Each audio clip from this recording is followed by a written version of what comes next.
ഒരു ചെറിയ കുട്ടികൾ 8 മണിക്കൂർ നിർബന്ധമായും ഉറക്കം ഉറപ്പുവരുത്തണം. ഇനി മുതിർന്ന ക്ലാസ്സുകളിലേക്ക് വരുമ്പോൾ പോലും വളരെ തീവ്രമായ മത്സര പരീക്ഷകൾക്ക് പഠിക്കുന്ന ആളുകൾ പോലും ചുരുങ്ങിയത് 6 മണിക്കൂറെങ്കിലും തടസ്സമായ തുടർച്ചയായ സുഖനിദ്ര ഉറപ്പുവരുത്തണം.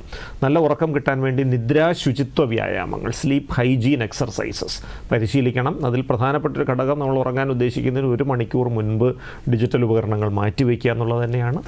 ദീർഘശ്വസന വ്യായാമങ്ങൾ സമ്മർദ്ദ നിയന്ത്രണത്തിന് വേണ്ടി ശീലിക്കാം.